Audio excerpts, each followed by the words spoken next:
నమస్తే. Welcome to Telugu రాజ్యం. నేను మీ వెంకట గణవరపు. ప్రస్తుతం మనకి లైవ్ లో అందుబాటులో ఉన్నారు మాజీ పార్లమెంటు సభ్యులు జీవి హర్షకుమార్ గారు. వారిని అడిగి మరిన్ని వివరాలు తెలుసుకుందాం. హర్షకుమార్ గారు నమస్తే నమస్తే అండి. అండి. మీరు పార్లమెంట్ సభ్యులుగా అందరికీ సుపరిచితమే. మీరు మీ వాయిస్ కానీ పేదల గొంతుక మీరు మీ వాయిస్ ఎప్పుడు గట్టిగా వినపడుతూనే ఉంటుంది. So coming to the point, Andhra Pradesh politics కి సంబంధించి 24లో అత్యధికమైన బంపర్ మెజారిటీ టీడీపీకి ఇచ్చారు. పరిపాలనా సంబంధమైన అంటే టీడీపీ చేస్తున్న యాక్టివిటీకి సంబంధించి, ఇటు వైసీపీకి చేస్తున్న వాటికి సంబంధించి మీరు అంటే పార్లమెంట్ సభ్యుడిగా 2 పర్యాయాలు చేశారు. మీకు రాజకీయంగా కానీ ప్రజాసేవలో కానీ మంచి పట్టుంది. సో మీరు న్యూట్రల్ యాంగిల్ ఉంటారు ఖచ్చితంగా. పీపీపీ విధానం మీద మెడికల్ కాలేజీలకు సంబంధించి ప్రభుత్వం ప్రపోజల్ పెట్టింది. 17 కాలేజీల్లో దాదాపు 8, 9, 10 కాలేజీల దాకా పీపీపీలో ఇద్దామని టీడీపీ ప్రపోజల్ పెట్టింది. దాని మీద వైసీపీ వ్యతిరేకిస్తోంది, మీ కాంగ్రెస్ కూడా వ్యతిరేకిస్తోంది. దానికి సంబంధించి ఏం చెప్తారు? అసలు పీపీపీ విధానం మీకు తెలియదు అంటున్నారు. అసలు పీపీపీ విధానం అంటే ఏంటో ఎక్స్ప్లెయిన్ చేసి ఒక్క తెలుగుదేశం నాయకుడైనా మాట్లాడారా? పీపీపీ అంటే ఏంటండి? Public private partnership. పీపీపీ అంటే పబ్లిక్ ప్రైవేట్ పార్ట్నర్షిప్ లో ఇప్పుడు మనం పబ్లిక్ ప్రైవేట్ పార్ట్నర్షిప్ లో ఎవరినన్నా ప్రైవేట్ వాళ్ళు వచ్చి ఆ గవర్నమెంట్ యొక్క సంబంధించిన దాంట్లో ఇంటర్ఫీర్ అయ్యి వాళ్ళు ప్రైవేట్ లో దాన్ని మెయింటైన్ చేసినప్పుడు అది పబ్లిక్ అవుతుంది, ప్రైవేట్ అవుతుంది. పబ్లిక్ ప్రైవేట్ లో ప్రైవేట్ వాళ్ళ అజమాయిషీ కింద ఆ సంస్థ నడపబడుతుంది ప్రైవేట్. ఇప్పుడు సపోజ్ మనం ఒకటే ఎగ్జాంపుల్, మా జిల్లాలో ముఖేష్ అంబానీ ఒక పెద్ద ప్రాజెక్ట్ పెట్టాడు మనకి, Reliance gas limited, RIL, Reliance industries limited. దాంట్లో 45,000 కోట్లు పీపీపీ విధానంలో ఆయన ఖర్చు పెట్టాడు. అంటే పీపీపీ విధానంలో 45,000 ఖర్చు పెట్టిన తర్వాత ఆయన ఆ 45,000 కోట్లు కిమ్మత్తు చేసి ఆయిల్ తీసుకుని దాని తర్వాత గవర్నమెంట్ కి ఇచ్చేయాలి. అది పీపీపీ పద్ధతి అంటే. ఇప్పుడు ఆ పీపీపీ 2004లో బిగిన్ అయింది. ఇప్పుడు 2025వ సంవత్సరం, మనకి 21 సంవత్సరాలు అయిపోయింది. దాంట్లో మనం చూసుకున్నట్లయితే 19,000 కోట్లు గ్యాస్ ఓఎన్జీసీ బావుల నుంచి తీసుకుంది. దీని ప్రకారం అసలు వాళ్ళు ఎంత ఆయిల్ ఇప్పుడు దాకా సంపాదించారు? 45,000 కోట్లు దాటి సంపాదించారా? గవర్నమెంట్కి ఏమైనా కడుతున్నారా? ఇదేమి మీకు మీద కూడా ఒక శ్వేతపత్రం కానీ, ఒక స్టేట్మెంట్ కానీ, ఆయిల్ మినిస్ట్రీ కానీ, లేకపోతే రిలయన్స్ కానీ మనకేమీ ప్రచురించదు. లైక్ దట్ ఈ ప్రైవేటు పీపీపీ విధానంలో మీరు చాలా మంది అంటే మినిస్టర్లు మాట్లాడుతున్నారు, ప్రైవేట్ వేరు పీపీపీ విధానం అంటే. మీరు పీపీపీ విధానంలో మీరు నడుపుతామని అంటున్నారు. మీరు పీపీపీ విధానంలో ఇప్పుడు మీ దగ్గర ఎవరు తీసుకుంటారో వాళ్ళే ఆ మెడికల్ కాలేజీని నడుపుతారు, వాళ్ళే ఆ సీట్లకి రేట్లు డిసైడ్ చేస్తారు, వాళ్ళే అడ్మిషన్స్ చేస్తారు, వాళ్ళే రిక్రూట్మెంట్ చేస్తారు స్టాఫ్. ఇవన్నీ వాళ్ళు చేసుకున్నప్పుడు ప్రజలకి ఏ విధంగా ప్రయోజనం అవుతుంది? మీకు ప్రజలకి ఏ విధంగా ప్రయోజనం అవ్వాలంటే గవర్నమెంట్ లో ఉండాలి.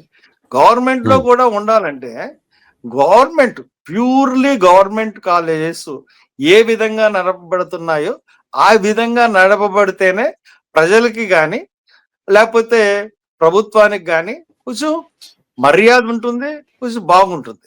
ఇప్పుడు నేను ఎందుకు ఈ మాట చెప్తున్నానంటే, లాస్ట్ గవర్నమెంట్ లో కూడా ఈ మెడికల్ కాలేజీలని స్థాపించి ఒక 5 మెడికల్ కాలేజీలని దాంట్లో సగం సీట్లు అమ్మేసుకున్నారు. అమ్మేసుకోవడం వల్ల మీకేమైపోయిందంటే మెరిట్ నాశనం అయిపోయింది. అంటే మెరిట్లో సీట్లు ఇంచుమించు సగం సీట్లు మెరిట్లో సీట్లు పోయినాయి. అలాగే అన్ని రిజర్వేషన్ సంబంధించిన ఎస్సీ రిజర్వేషన్, బీసీ రిజర్వేషన్ సంబంధించిన సీట్లు ఒక 10 సీట్లు రావాలి, 20 సీట్లు రావాలంటే 10 సీట్లే వస్తాయి. దానివల్ల మెరిట్ వాళ్ళు నష్టపోయారు, రిజర్వేషన్ వాళ్ళు నష్టపోయారు. అట్లా కాకుండా ఇప్పుడు మన విశాఖపట్నం మెడికల్ కాలేజ్ ఉంది, కాకినాడ మెడికల్ కాలేజ్ ఉంది, గుంటూరు మెడికల్ కాలేజ్ ఉంది, కర్నూలు మెడికల్ కాలేజ్ ఉంది. వాళ్ళు ఏ ప్యాటర్న్ లో నడుపుతున్నారో మెడికల్ కాలేజీని, అడ్మిషన్స్ ఏ ప్యాటర్న్ లో జరుపుతున్నారు, ఆ రకంగా ఇస్తే నిజంగా తప్పకుండా గవర్నమెంట్ కి పేరు వస్తుంది. దాని ద్వారా పేద ప్రజలకి, పేద విద్యార్థులకి కూడా వాళ్ళకి న్యాయం జరుగుతుంది. ఇప్పుడు 6,000 కోట్లు ఖర్చు పెడితే అయిపోతుందని చెప్తున్న విషయంలో 6,000 కోట్లు పెద్ద విషయం కాదండి. ఇప్పుడు 6,000 కోట్లు ఇప్పుడు మెడికల్ కాలేజీలకి గురించి అప్పు తీసుకున్నారంటే దానికి ప్రతి ఒడు హర్షిస్తాడు. ఇప్పుడు మీరు 1,00,000 కోట్లు అప్పు తీసుకుంటున్నారు. ఇంకొకటి నిధులు తేవచ్చు అదే నేను చెప్తున్నాను. ఇప్పుడు ఏదైనా సరే, ఇప్పుడు ఏషియన్ డెవలప్మెంట్ బ్యాంక్ ని తేవచ్చు, నబార్డ్ ని తేవచ్చు, లేదా వరల్డ్ బ్యాంక్ ని తేవచ్చు. ఎవరైనా మెడికల్ కాలేజీకి లోన్ అంటే ఇస్తారు. దాన్ని మనం ప్రతి సంవత్సరం కూడా మెడికల్ కాలేజీకి తీసుకున్న లోన్ మెడికల్ కాలేజీలే కట్టేసుకునే ఒక విధానాన్ని మనం రూపొందించుకున్నప్పుడు పెద్ద ప్రాబ్లం కాదు 6,000 కోట్లు అంటే. ఇప్పుడు మనం సపోజ్ ఇప్పుడు అమరావతిలో మొబిలైజేషన్ అమౌంట్స్ అని చెప్పి ఇస్తున్నారు. ఈ మొబిలైజేషన్ అమౌంట్స్ లో మనం చూసుకున్నట్లయితే దగ్గర వాళ్ళు కరెక్ట్ గా చెప్పట్లేదు, కానీ ఇప్పుడు దాకా 20,000 కోట్లు మొబిలైజేషన్ అమౌంట్ ద్వారా ఇచ్చారన్నది తెలుస్తా ఉంది ప్రభుత్వం. మరి 20,000 కోట్లు కాంట్రాక్టులకు ఇచ్చినప్పుడు ఈ 6,000 కోట్లు ఈ గవర్నమెంట్ లో మెడికల్ కాలేజీలకి కట్టడానికి పెద్ద విషయం ఉందండి. ప్రతి ఒక్క నాయకుడు ఒక మెడికల్ కాలేజీ తీసుకుందామని వెనక నుంచి, ఇప్పుడు ఎవరో తీసుకోరండి. ఈ ప్రైవేట్ పార్ట్నర్షిప్ లో పీపీపీ విధానంలో ఒక్కొక్క మినిస్టర్, హెల్త్ మినిస్టర్ ఒకటి, పవన్ కళ్యాణ్ గారు ఒకటి, చంద్రబాబు నాయుడు గారు ఒక 2, 3 అలాగా తమ బినామీలకి కట్టబెట్టి ఎలక్షన్ లో వాళ్ళకి సహాయం చేసిన వాళ్ళకో లేకపోతే ఎలక్షన్ లో డబ్బు ఖర్చు పెట్టిన వాళ్ళకో ఇవ్వడానికి ఉద్దేశించింది తప్పితే పీపీపీ విధానంలో ప్రజలకి ఎటువంటి పరిస్థితుల్లోనూ ఇది ఉపయోగం కాదు. కానీ ఈ ఎగ్జాంపుల్ మన నేషనల్ హైవేస్ కానీ ఎయిర్పోర్ట్స్ కానీ వాళ్ళు ఎగ్జాంపుల్ చేసి చెప్తున్నారు ప్రభుత్వం, ఆంధ్రప్రదేశ్ ప్రభుత్వం. దీనికి సెట్ అవుతుందా? అది అంటే చెప్తానండి. ఇప్పుడు దాని గురించి ఇప్పుడు మనకి పీపీపీ విధానంలో రోడ్లు నిర్మించారండి. పీపీపీ విధానంలో రోడ్లు నిర్మించినప్పుడు ఒక కాంట్రాక్టర్ కి, ఒక రోడ్డు కాంట్రాక్టర్ ఒక 100 కోట్లు రోడ్డు కాంట్రాక్ట్ వచ్చిందండి. ఆయన 100 కోట్లు కాంట్రాక్టర్ దాన్ని ఆయన పెట్టుకుంటాడు. 100 కోట్లు పెట్టుకున్న తర్వాత ఆ 100 కోట్లు మన టోల్ పెట్టి ఆయన వసూలు చేసుకుంటాడు. వసూలు చేసుకున్న తర్వాత ఆ రోడ్డు వదిలేసిన వెంటనే దాన్ని మళ్ళీ డెవలప్మెంట్ గురించి, మళ్ళీ ఆ రోడ్డు డెవలప్మెంట్ గురించి ఆ ప్రైవేట్ దానికి ఇస్తారు.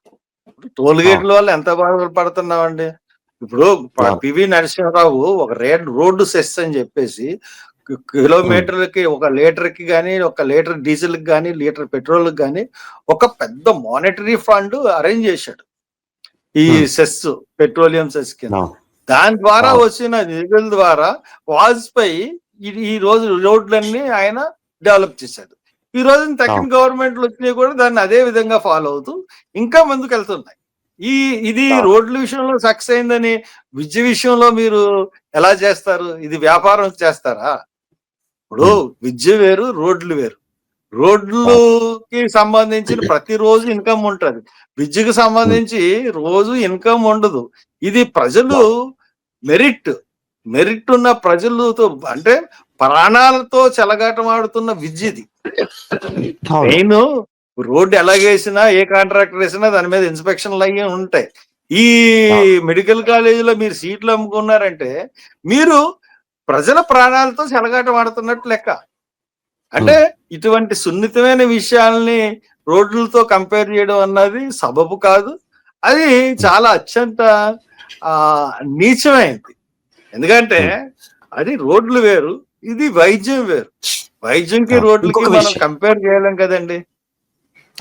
వైసీపీ అధికారంలో ఉన్నప్పుడు YS Jaganmohan Reddy self finance sustainability కింద మీరు ఇందాక చెప్పిన 50% సీట్లు అని చేశారు. దాన్ని అప్పట్లో ప్రతిపక్ష నాయకుడిగా ఉన్న చంద్రబాబు నాయుడు, లోకేష్ మాజీ మంత్రి లోకేష్, అప్పుడు మాజీ మంత్రి ఆయన వ్యతిరేకించారు. మరి ఇప్పుడు మాట మారుస్తున్నారని వైసీపీ అంటోంది. ఇప్పుడు 50% సస్టైనబిలిటీ కింద వసూలు చేసినా అది కూడా తప్పే అంటారా? అంటే ఒకటండి, ఇది ఆ రోజున జగన్ గారు ఆ విధానం అనుసరించినప్పుడు, ఆ విధంగా అడ్మిషన్స్ చేసినప్పుడు మేమందరం కూడా ఇది చాలా అన్యాయం. ప్రభుత్వంలో మెడికల్ కాలేజీ పెట్టి మెరిట్ ఎందుకు అమ్మేస్తున్నారు అని చెప్పేసి మేమందరం కూడా మేము మా యొక్క అసమ్మతి మేము తెలిపాం. అలాగే Okay. తెలుగుదేశం కూడా వాళ్ళ అసమ్మతి తెలుపుతూ మేము వస్తే ఈ మెడికల్ కాలేజీలని ఈ రకంగా కాకుండా ప్రైవేట్ గవర్నమెంట్ మెడికల్ కాలేజీలో అడ్మిషన్ విధానంతో మేము వీటిని నడిపిస్తాము అని చెప్పారు. వచ్చిన వాళ్ళు తెలుగుదేశం వచ్చిన మరుసటి నెలలోనే ఈ కేసు హీరింగ్ ఉంది. ఆల్రెడీ ఈ కేసు మీద రిట్ పిటిషన్లు వేశారు. వేసినప్పుడు ఆయన ఈ రిట్ పిటిషన్ల మీద జగన్ వాదన ఏదైతే వాదించారో, ఏది సగం సీట్లు గవర్నమెంట్ కి, సగం సీట్లు ప్రైవేట్ కి, అంటే సగం సీట్లు గవర్నమెంట్ సీట్ల కిందను, సగం సీట్లు అమ్ముకున్నాం. సెల్ఫ్ ఫైనాన్స్ అని కూడా కాదు, సెల్ఫ్ ఫైనాన్స్ లో కూడా మనకి రిజర్వేషన్ ఉంటుందండి. సెల్ఫ్ ఫైనాన్స్ లో ప్రతి మా అన్ని కూడా సెల్ఫ్ ఫైనాన్స్డ్ కాలేజెస్ అన్ని కూడా, ఏ డిగ్రీ కాలేజ్ తీసుకున్నా, ఏ ఇంజనీరింగ్ కాలేజ్ తీసుకున్నా సెల్ఫ్ ఫైనాన్స్ కాలేజెస్. ఆ సెల్ఫ్ ఫైనాన్స్ సిస్టమ్ కాదు ఇప్పుడు ఈ మెడికల్ కాలేజ్. సగం సీట్లు అమ్మేసి, పోనీ ఆ సగం సీట్లు అమ్మేసినప్పుడన్నా రిజర్వేషన్ పెట్టారా అంటే జగన్మోహన్ రెడ్డి గారు పెట్టలేదు. సగం సీట్లు అమ్మేసి దాంతో ఆయన ఏదో చేద్దాము అని అనుకున్నాడు. వీళ్ళు దాన్ని ఖండించి వీళ్ళు వచ్చిన తర్వాత ఆయన ఏ సిస్టమ్ అయితే ఫాలో అవుతున్నాడో అదే సిస్టమ్ ఫాలో అవుతూ వీళ్ళు అదే వాదన కోర్టులో వినిపించారు. మరి వీళ్ళకి ఎంత నియమ నిబద్ధతలు ఉన్నాయో మనం ఆలోచించవచ్చు ఈ ఒక్క కేసులోనే. ఇంకా చాలా ఉన్నాయి వీళ్ళు చెప్పినవి. తర్వాత ఫీజు రియంబర్స్మెంట్, పీజీ విద్యార్థులకి ఇవన్నీ కూడా తిరిగిస్తా ఉన్నారు. జగన్ రద్దు చేసింది ఏ స్కీమ్ వీళ్ళు తిరిగి తీసిరాలేదు. కానీ జగన్ కన్నా దరిద్రంగా ఇంకా దారుణంగా వీళ్ళు ప్రభుత్వం అమ్మేస్తున్నారు.